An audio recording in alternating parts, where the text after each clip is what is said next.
Up there, it's Brad J. Lamb. You too can become a condo millionaire. The Todd Shapiro Show. Canada Laughs. Sirius XM 168. How you doing, man? Busy. You know, that's a good thing, I would imagine. Yeah, sometimes you can be too busy, though. Is it stressful? Do you ever get stressed out? I'm all caught up in something here, man. No, I don't get stressed out much. No? I don't, it's not something you'd see. You don't get anxious? No. I don't get nervous and anxious very much. Fuck, I wish I had that quality. Well, I used to. Huh. I used to do a lot of public speaking. I still do, but when I first started doing it, I had no training or anything, right? So it was just trial by error. And initially I was nervous. And after you do it enough, it's old hat, especially when you're talking about things you know about. Sure. If you're smart on the topic, then it's pretty easy. Yeah, like if it's very one easy. person or 1,000 people, Yeah. you should do You should be like I know you do the seminars, which are huge, and you give real estate advice, and it's great for you. And through that, you could probably recruit some of the best realtors for Brad J. Lamb Realty, TorontoCondos.com. But what about? Are you okay? Do we give you the bad chair there? Do we give you the funny chair? I think I have the problem child chair. Yeah, it's very low. No, it's fine. Do you? What about motivational speaking? Have you thought like a Tony Robbins? Have you thought to do stuff like that? Yeah, I've been asked to do stuff like that. But most of the people that actually give motivational speaking don't do anything. They're motivational speakers, right? Like Tony Robbins has never really done anything in his life except he's a motivational speaker from day one. I mean, I think he got out of living in a Volkswagen and being unemployed and having a drinking problem or something. But, by the time he was 19, that was his big victory. And then seriously, Tony Robbins actually is a great motivational speaker. He's helped a lot of people. He's probably the best in the world. But outside of motivational speaking, he's done nothing. And what I mean by that is he's now done a lot because he's a very wealthy guy, right? So he's probably developing real estate and owns multiple companies. But when he started publicly speaking as a motivational speaker, he had no wins to say, listen to me. He was just good at it.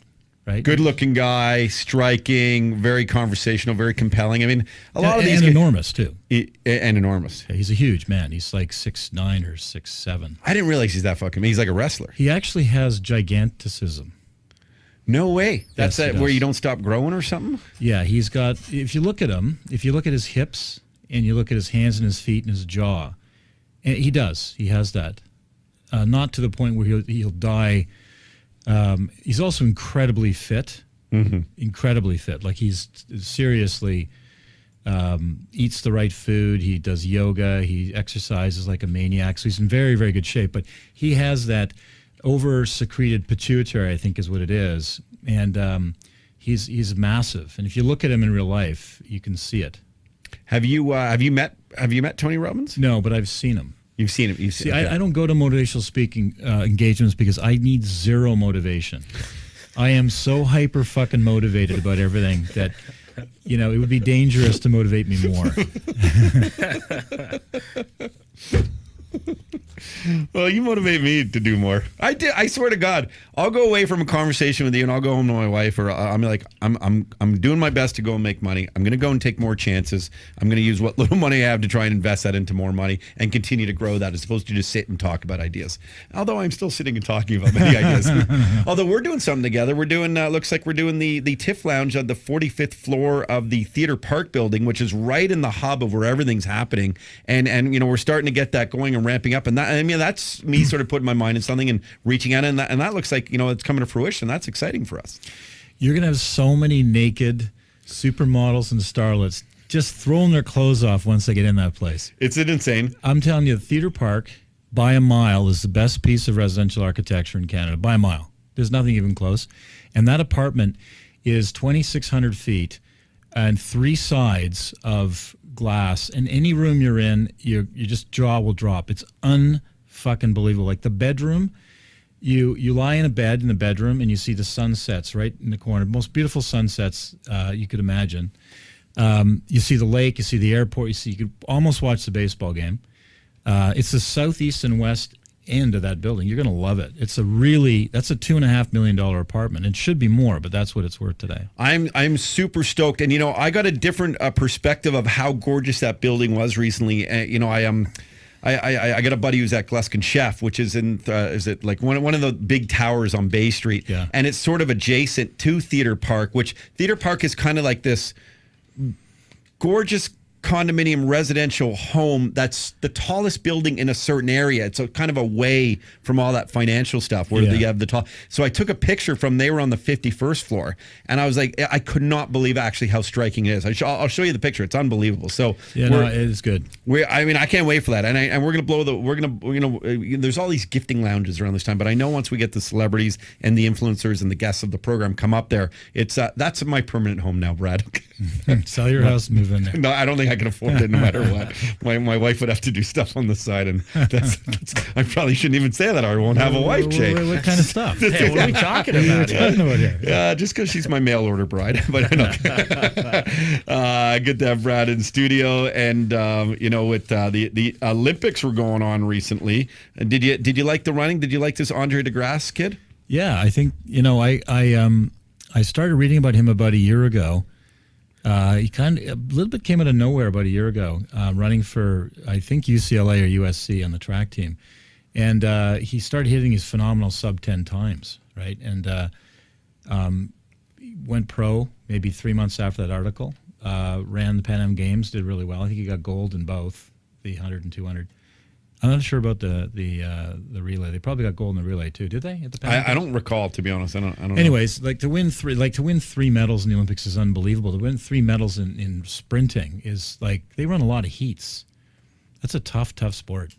I didn't realize the recovery time. That's one of the things we were talking about, Jay, and reading about it. Like that extra little push, which is why apparently Usain Bolt was so mad at that semifinal, because that extra little push for him to beat him going into the finals.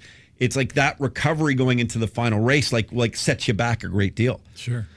Well, I mean, if you look at, Usain Bolt wins by a mile, but if you look at the amount of time it is, like it looks like a mile, but it's actually split seconds, right? And that's the thing, that if you just make one mistake, you're done, right? And so to run 3 races like that kid ran is remarkable, and to do it, to come out of nowhere a year ago and be that great. He's the second fastest guy in the world, and the fastest guy in the world is going to retire pretty soon.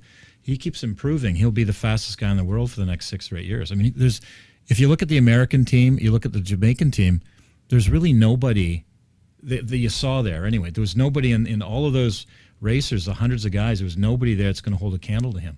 And it was interesting watching the respect that Bolt, you felt had for Andre DeGrasse is sort of the new up and comer. Yeah, does it get like that in the business world? Do when you become at a certain level of success, and whether it's like monetary or just through what you've done, whether it's development or financial investing, I don't know, just a certain level of success. Do people start to kind of pass the torch or mentor guys coming up? Does that happen in business, or it's still always very competitive because there's really no end? You don't kind of retire from it. Does it happen in business? Yeah. Yeah, I think that, well, it depends on the personality of the person that's doing the mentoring. But if they're a relatively good person, then they're going to want to do that, right? You're going to want to help people. If you've achieved a certain level of success, you want to help other people get there for sure. Is that sort of one of the things that you'll practice, Brad J. Lamb, with your kind of, like, you've had a lot of success. Is it easier now to help out others as opposed to when you're kind of in that grind on the way up, where maybe you just wanted more for you? Yeah, I mean, I'm still in the grind. Like, you never get away from. It doesn't matter where you are. There's always a grind. Unless you sell everything and you sit back and you count interest, but. There's always a grind if you continue in the business world. But for me, I'm always doing, like, I do big things and little things for people, right? So I don't want to talk about exactly what I do, but there's, if I meet someone or see someone that needs a help, I'll do things that perhaps don't make sense that I do. There's no real reason for it, but I do it. I think that we need to get more people who are good at what they do into the minds of young kids, people who are 10, 11, 12, 13, that are thinking about their life. really important by the time you're 17 to kind of have an idea of what you want to be and who you want to be.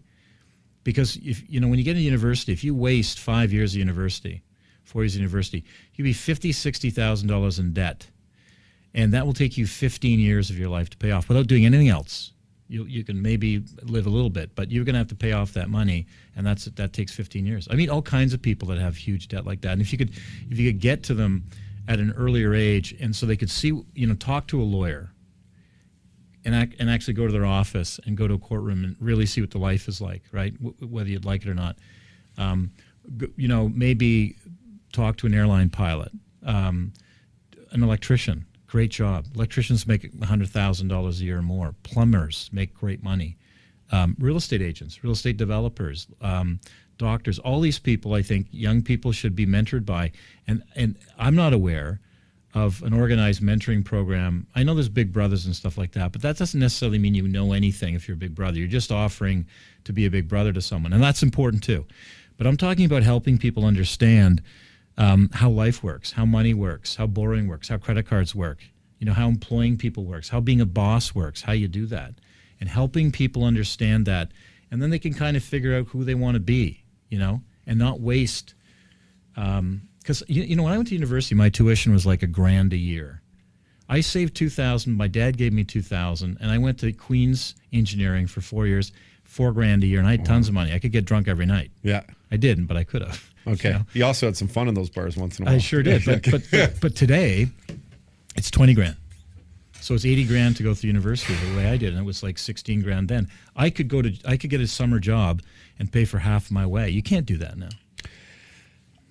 Anyway, I kind of rambled. We have questions, but I like this because it's a real conversation. And I forget if I've shared this with you, but it's one of the things we've been talking about with, you get all these radio interns and stuff. And, I think it would be greater. I actually, you want to hear my thought, especially with radio school and some of the arts and stuff. I think it's a crime that schools take your money. Like I in this day and age when it comes to the arts, go and experience with people. Don't go to the school for those 2 years, because there's so many people who will spend that 10, 20 grand a year, might be a little bit less in colleges, to go to radio school, where you can go on YouTube and they can teach you anything to do in radio. You can just Google that stuff. And then you should be able to hang out with a show that accepts you and then find out if you like it and save that money. Because it's hard to get into, especially with the professions that are hard to get into. Like if you're a doctor, you'll usually become a doctor. If you graduate, you'll find a job somewhere. If you're a lawyer, you pass the bar, you'll get a job as a lawyer, that type of thing. But when there's only a certain amount of jobs, I actually feel like it's wrong for schools to take your money at this point. And I'd rather them just come here for a year, like a guy like Lewis. How much money did you waste in school? He doesn't even know how to use a microphone yet. Fucking guy. Exactly. I wasted probably now about $5,000 for the 2 years. Okay, it's not. But you're a young dad. I mean, you could use that money. And is did you learn something? He's a Yeah, I'm a dad. Hey, that's 12. Really? Well, dude, you want to hear about Lewis, Brad? Not really. Lewis found out his girlfriend was pregnant after 7 months. They didn't even know. She didn't show. She's like a slight, just didn't. Skinny little girl. Yeah. Wow. And then it's too late then to do anything. Yeah, it was too. Well, he thought you could still maybe abort it. He had no idea.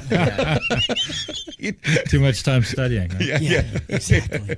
And then anyway, and then they had the kid at 8 months, and even at that 8-month mark, he had no idea that the kid wouldn't be born early. So he's like, "Yeah, I don't have anything for it." We're like, "Lewis, you better get a child seat. You better get these certain things in order because you have to have a bag packed. It could happen any moment." He didn't. Sure enough, it happened that day that we told him that stuff. Oh my God. But he's doing all right. But I mean, do you feel like you learn just as much as being a part of it than you would at school? To be honest, yeah. I feel like I learn a lot more while everything is happening, like in real time, more than at school, because when you what they taught me at school is just how to pronounce shit properly. No one cares about that. Exactly. You still don't know how to do that. Yes. Exactly. You really don't. I really don't know. You really have no idea. Kind of failed that part. You kind of see where I'm going though, Brad, with this stuff. Like, I'm just sort of concurring with you that the experience to know if you really meant to be a part of that, for a passion, to work hard, to grind, to hustle, because that's a lifetime. That's 10, 20, 30 years. That doesn't stop. So if you don't really love it, you'll want to grind at something else. I agree. Don't waste your money finding what that is. Yeah, and not only that, it's an inefficiency of the economy, right? So We always talk about how can Canada be more efficient in its economy, and it's an inefficient economy if people are wasting their time in school, like years in school. They come on and go, I don't want to do that. I don't want to be that. I don't like this. Why'd I do that? What a waste of money. And I just think the way to do it is to have people experience, educate and it's not telling people, it's having them observe it and figure out on their own what they want to do. I mean, I'm talking about it, I'm doing nothing about it except on my own little way. But it would be a great thing to be able to put together a mentoring society of like hundreds of people that have like elite skills. They've made it to some extent in their business or in their industry, like you. And that they could help young people figure out where they're going to go. And again, we're totally going off topic, but one of the things I regret within school systems is they don't even really teach you about money. Like they don't, you don't learn how to invest. They don't sit there until maybe you get specialty courses in college or university. And like that should be more a part of a curriculum than things like math or stuff. Just like how you should work with your money, how you should invest, how you should put away, how you shouldn't go in debt. Like it's great. You just know you get out of high school and you're like, okay, you got to apply for a credit card now. You don't really know why. Is that something we need to change too? Yeah, and I'll bet you that, no, I don't know this for sure, I'm just speculating, but I think it's possible that the teachers' unions have curriculum that they're prepared to teach. And that when you try to introduce new curriculum, you're going to have to get it past them, right? So it's probably more time that they have to be in school educating kids. And there's also probably, the province and the country ruling on how many hours kids should be in school, right? So maybe it has to be something that you opt in for, but more important than learning the history of Quebec, with the traders of the Radisson Groseilliers, and like that's important stuff to know for sure, to know your history. But at the end of the day, when you get out of school and you don't know that a credit card has a 24% interest and it's not free money, and you instantaneously get $5,000 of debt, which you're not going to pay off, and then your credit. There's the other thing. Then your credit shit. And you can't, get a car. You can't get a cell phone. I guess you can get a cell phone no matter how bad your credit is. But you can't get a house. You probably can't rent a house or an apartment because landlords want people with good credit. It's so important, and it's not happening at all. And I don't understand why it's not happening. To me, it's the most obvious thing people should know. Yeah, I mean, let's try and make a difference by just voicing it at least, and getting people who listen to agree and retweet that stuff, and make sure that especially now we speak to a lot of it's wild because me doing this for 17, 18 years now, I've grown up with an audience who are now parents and stuff. So we got to make a difference for our children, and I know that my kid's already a banker. He's the one. No, but because that's shit I didn't know. It took me forever, and I still feel like I'm learning it at 43. So what I'm learning, the most of what I'm learning, I know I will want to pass down to my child. I don't want him to wait that long, because at the end of the day, whether you're wealthy, whether you're poor, whether you're hustling, whether you're working hard, you need to understand the financial system. Like this is something that it's way too valuable. Anyway, let's go. Let's talk about some lighter stuff. The Tragically Hip concluded their final tour on Saturday in Kingston. What did the hip mean to you? I mean, you went to Queens, you said. So what did the hip mean to you, and what do they still mean to you? Well, if I recollect, I think Gord Downey is a year younger than me. And when I was I went to Queens from 80 to 84. I think he got there in 81. And I saw them in 81. They were shit. They became really good. Yeah. So I like the Hip, but they're not like I like the Hip. You can't not like them. They're not one of my favorite bands. But I had several opportunities to go to the concert, and I couldn't go, man. To me, it's the fucking saddest thing. Yeah. I mean, there's lots of sad things, but for an entertainer to share that with the public, I don't know how many concerts he did, but. And everyone there to know the guy's dying and going to die. There's no chance he's not going. I hope I'm not casting a dark spell on. We had a doctor on who said it can't. At this type of cancer, you can't live as of now, as of today. So I'm assuming that everything I've read is correct. And to think that this guy's on stage knowing he's going to die and I don't know when, and he's putting it out there, it's incredibly sad. I would have been bawling the entire time. And I don't cry easily. I was going to say, when's the last time you cried? I don't cry easily, but I would have been the entire concert. It's very upsetting, I think. Did you watch any of it? You know what? I didn't even watch it on. I will watch it, but I didn't watch it on that night either, because I just think it's incredibly upsetting. It was, you know, we have talked about it in great length over the last 3 days, but I don't think something like that will ever go away. It was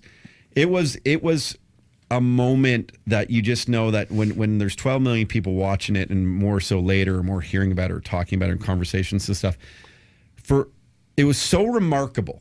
It was so remarkable because you watched a man on stage, and obviously I'm not spoiling anything here. It's not like a spoiler alert, but who was accepting his fate.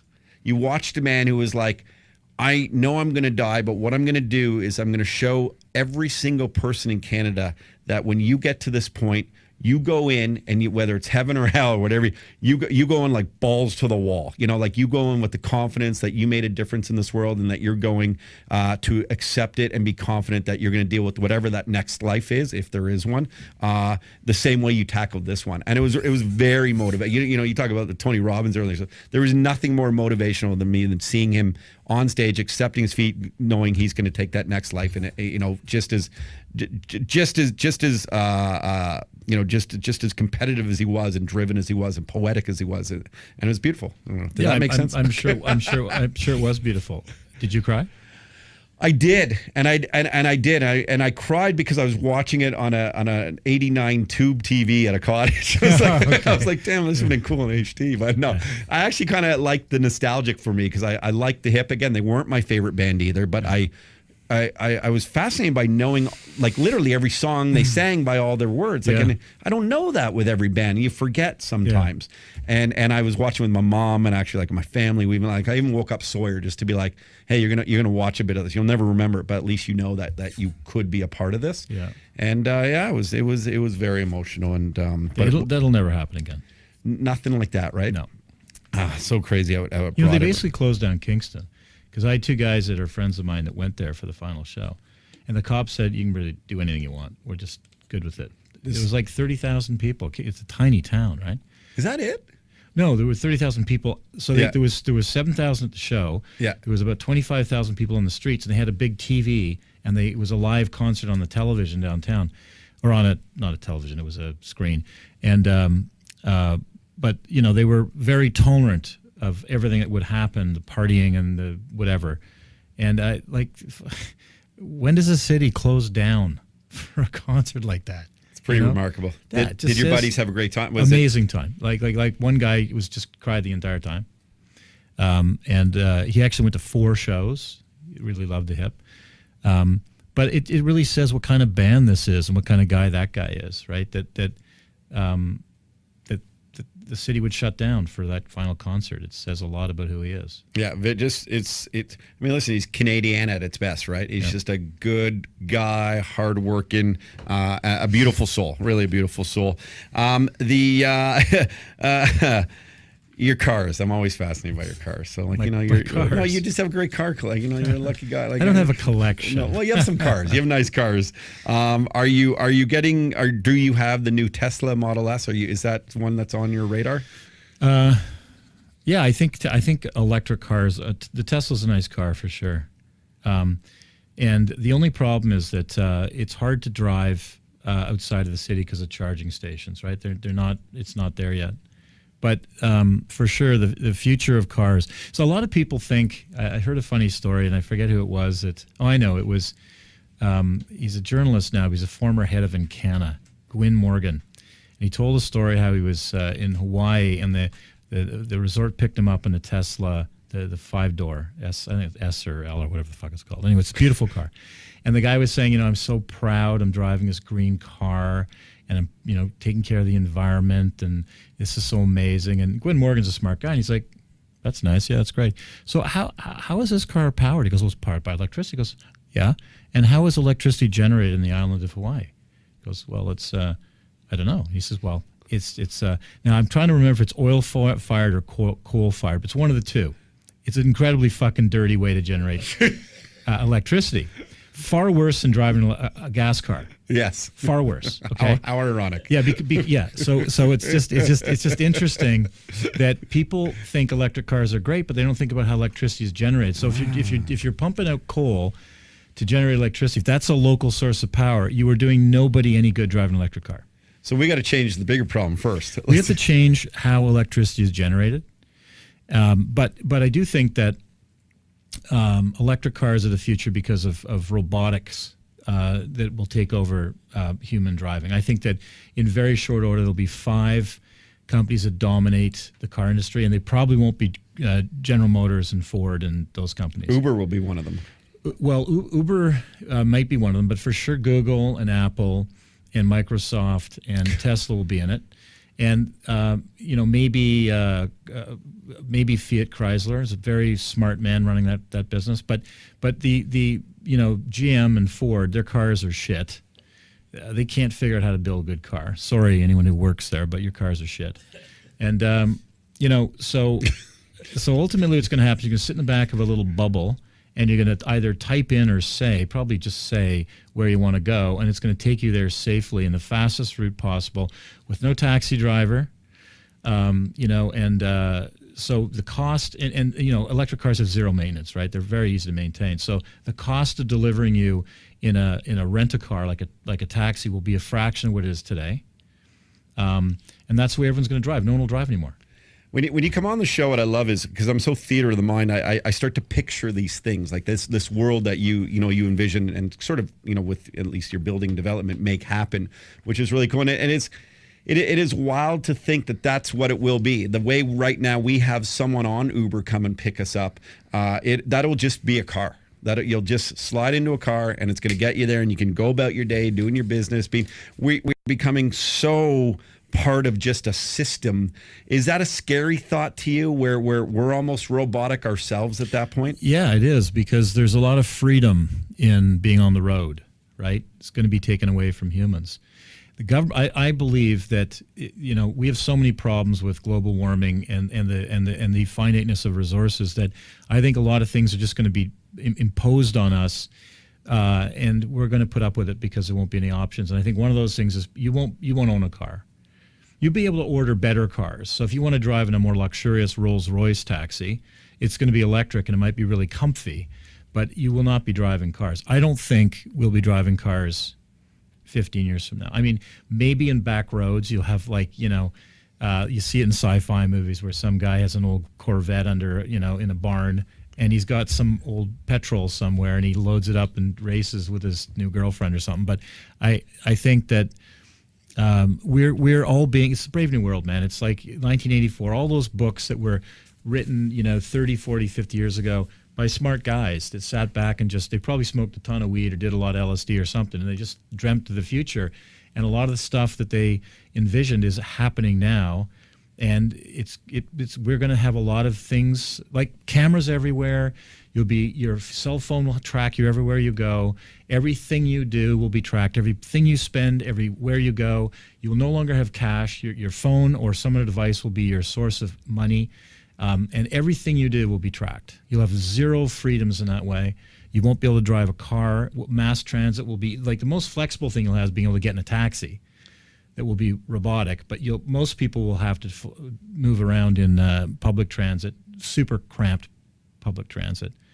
Does it worry you, kind of the future, not only the loss of freedom and sort of how invasive it will be by everyone knowing our every movement, but do you ever get worried for that, 20, 30, 40 years from now?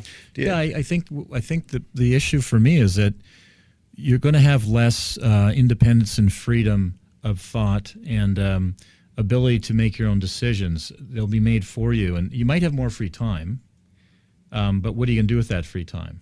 And I think that, I don't want anyone knowing what I'm doing. I'm not doing anything bad, but I don't want anyone to know. I'm a private person. If I want to do something, I don't necessarily want to share it with the world. And it will be shared with the world. Every single business will have your habits sold to them, and they'll try to sell you things based on those habits.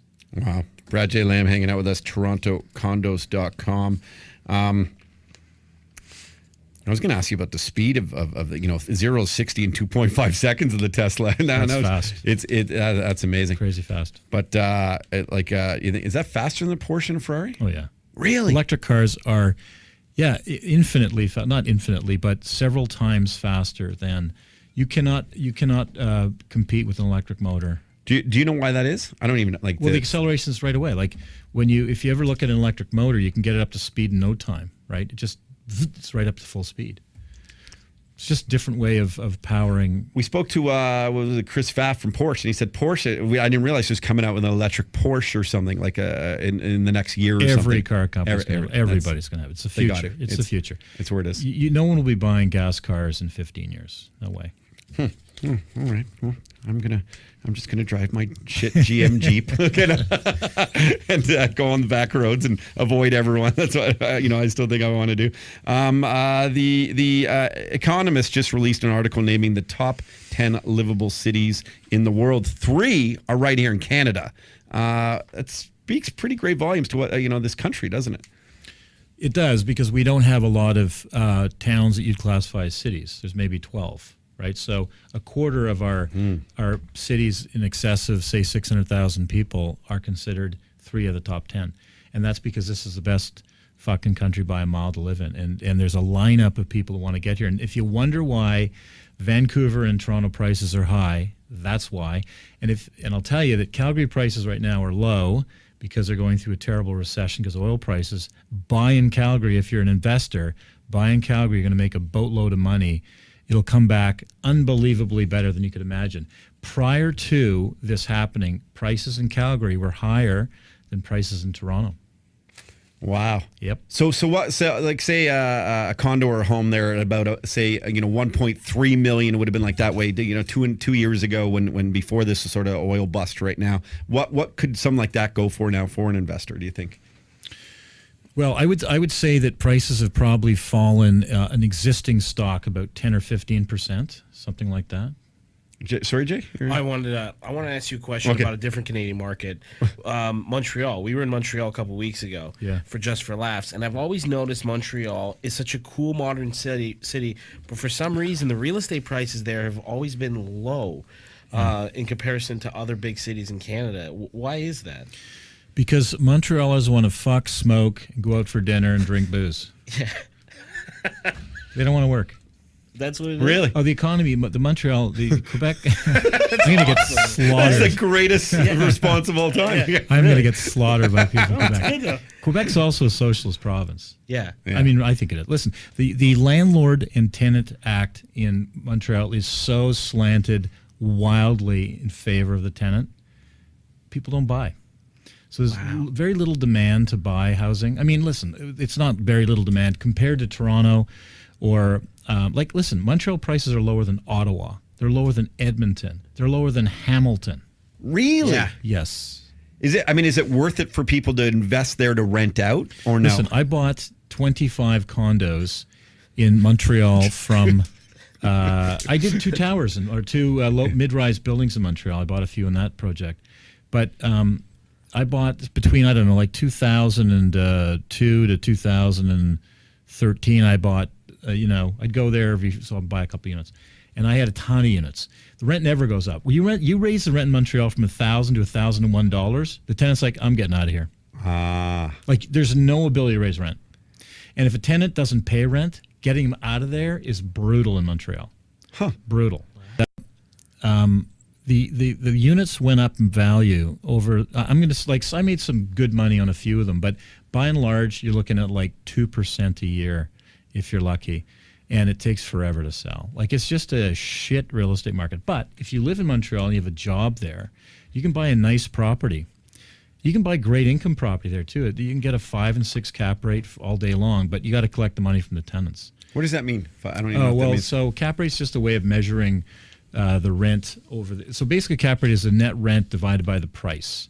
So you're getting $50,000 net rent, meaning after all expenses, like all the tenant expenses, not like taxes and so on.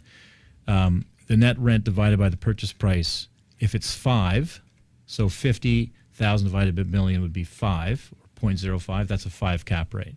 So the higher the cap rate, the better environment it is for investors. They're getting more money for rent. Yeah. What would a Toronto cap rate be? Well, you could apartment buildings today, big apartment buildings. Sometimes they'll sell for as low as 3.5 to 4, which is very, very, very low. Like, there's such competition right now for income property in Toronto. There's some dumb things happening. Listen, I'll tell you one thing. A building on King Street just sold for $25 million. Did I tell you the story last time? Yeah, you did. Yeah. Unbelievable. It's like 62 feet on King Street. Wait, didn't you buy it? Okay. I would never have bought it for $25 million. no. I would have paid I'm a bandit. I would have paid $8. That's it. Yeah. Here's And my can they offer. make their It's money $8. back from that? You know what? Probably if they do, if they knock it down eventually, and they put in because King Street West now is seeing almost $100 a foot net rent versus 5 years ago maybe 25, 35. It's just there's so many people who want to be there, right? So soon you'll see Pradas, Gucci's, very expensive clothing stores and jewelry stores and high-end turnover restaurants that can make a lot of rent per square foot opening up there, and that's what they envision. It's Allied Canadian that bought it. They own most of King Street West in that Spadina Bathurst area. They control the rents. So yeah, probably they can make it work, but I wouldn't. It's not my game. I don't do that, so I couldn't have made a condominium work there. Sounds good. Brad Lamb hanging out with us. Last week we were talking about the report back on the 167% debt income issues, and you said you would sort of verify some of those numbers. Did you? Yeah. Did you have an opportunity to do that with your team? I did. Fascinating. So it's actually not debt per income. It's debt per disposable income. Disposable income is the money you have left over after your expenses. So disposable income in Canada is $33,000 on average. In France, it's 33. In Germany, it's 34. In Italy, it's 26. In Japan, it's 33. In the UK, it's 35. In the USA, it's 39. So all those countries in the G7 have almost the same disposable income, which is interesting. After the average person pays their cost to live, that's how much money they have to fart around with during the year, right? So if you look at 167%, that means that the average Canadian has about $50,000 in debt, okay? Not a lot.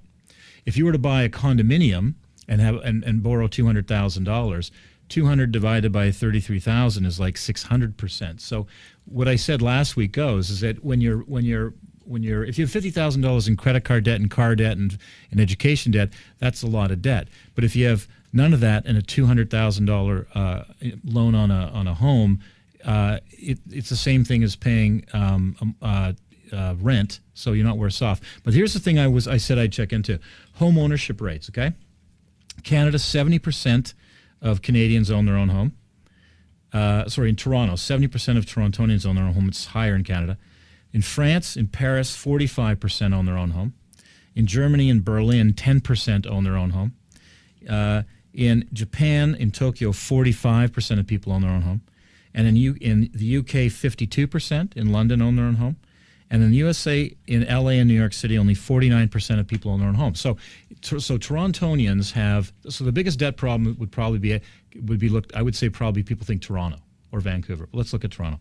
So if 70% of people own their own home, then it tells us that most of that debt is mortgage debt.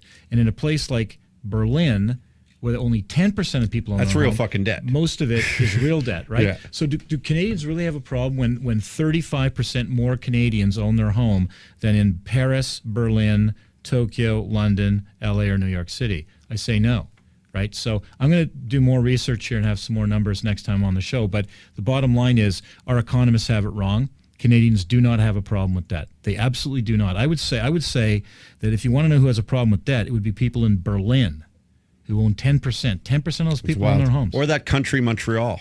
Yeah, Yeah. that's right. Brad J. Lamb, thank you again for hanging out with us so much. It's always so fascinating hanging out and talking with you, and it's so educational. I bill you now as the dragon of our program, and I'm grateful for that. Like, it's, what does that really mean? No, like there's dragons. Like, you think of the big names, right? Like, honestly, like if there's a Kevin O'Leary or a Michael Weckerly, is as nuts as that guy is, and we love him. Michael Weckerly's a dragon. Yeah, he's a dragon. How did that happen? How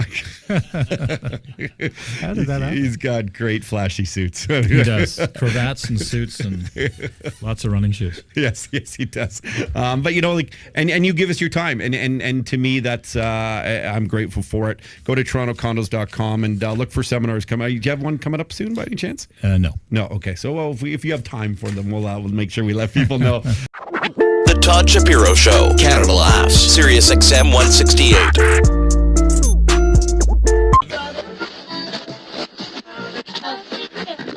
The Todd Shapiro Show. All right, we really appreciate you watching that video. Make sure you check out some more videos. Why not? Let's get caught in the Shapiro Show vortex right here. Or you can subscribe to the channel right here and check out videos at any point because we're going to give you all the alerts. We do appreciate you being a part of our family. Most families hate each other, not ours. We love you.